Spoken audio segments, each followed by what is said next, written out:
Pernah nggak ngerasa grup WA kita sepi aja, nggak ada chat sama sekali? Jangan-jangan itu anggota grup udah bikin grup baru dan kita nggak dimasukin. Itu biasa banget kan kayak gitu. Cara ngusir secara halus, jadi kita nggak dikeluarin, nggak di-kick. Cuman mereka bikin grup baru yang tadinya anggotanya 50 orang, mereka bikin grup 49 orang, cuma kita doang yang nggak masuk gitu. Kenapa nih grup sepi banget, nggak ada chat sama sekali? Karena mereka chatnya di grup sebelah. Nah, kalau kita ngerasa grup WA kita tuh sepi, ada nggak rasa nih kenapa ya, saya ada salah apa ya ke teman-teman kok sepi banget? Kok tiba-tiba ada yang left grup? Maaf ya, atau tiba-tiba ujuk-ujuk live group aja nggak ada pamit, nggak ada omongan apa-apa. Terus kita bertanya-tanya ada masalah apa ya? Kayak kita ngetelepon seseorang, kenapa selalu dialihkan ke nomor yang lain? Berarti nomor kita jangan-jangan di blok misalnya. Kita nge-request untuk nge-follow dia kok nggak di-approve gitu ya, kok nggak diterima-terima. Kita minta di fallback kok nggak di fallback misalnya. Kita sering mempertanyakan hubungan kita dengan manusia, tapi sering nggak kita mempertanyakan hubungan kita dengan Allah? Setiap hari kita mempertanyakan hubungan kita dengan seseorang, apalagi seseorang yang ada rasanya di hati kita. Itu setiap hari kita pertanyain. Lasin udah lewat sekali, tapi yang saya belum dibaca. Lewat yang kedua kali, yang ketiga kali. Kenapa 3 kali lewat lasin, tapi kok WA saya nggak dibaca aja, dilewatin gitu? Emangnya dia yang WA banyak banget? Mempertanyakan. Kalau pas barengan dia kelihatan kayak agak sedikit kurang bersemangat gitu, kita mempertanyakan, kok kamu nggak bahagia bareng dengan aku gitu kan? Kita mempertanyakan terus hubungan kita sama seseorang. Apakah kita punya kepekaan yang sama untuk mempertanyakan hubungan kita dengan Allah Subhanahu Wa Taala? Dan kalau kita tidak baik hubungannya dengan Allah, nggak mungkin bisa baik dengan siapapun. Kalau nggak baik hubungannya dengan Allah, nggak mungkin kita bisa enjoy ngejalanin hidup kita. Nggak mungkin. Sama kayak kita kalau nggak baik hubungannya dengan orang yang kita sayangin, yang berpengaruh dalam hidup kita, itu pasti hari itu nggak nyaman. Pagi hari misalnya ada sedikit keributan kecil sama pasangan, itu sepanjang hari bete aja tuh.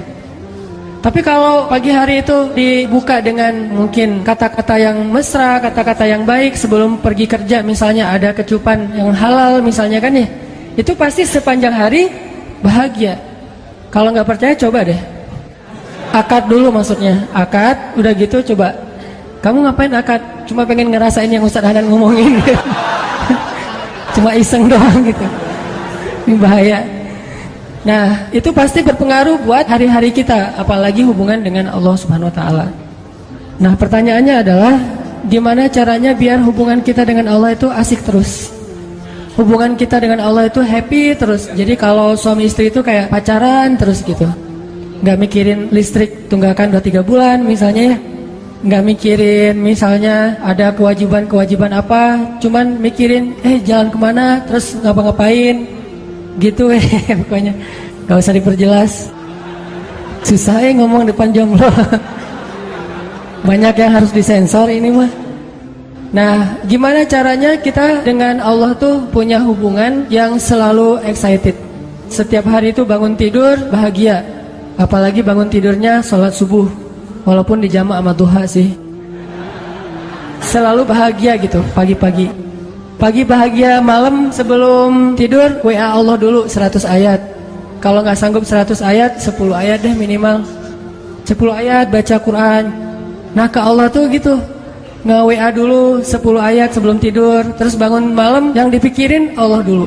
Kalau kita kan asal melek yang dilihat handphone kan ya, asal melek handphone, aduh handphonenya lowbat jadi khawatir. Ke Allah gitu gak sih? Ngerasa lowbat di hati kita jadi ada masalah terus khawatir. Nah, gimana caranya kita menjaga semangat hablum minallah, hubungan dengan Allah itu kayak kita ngejaga semangat hablum minannas.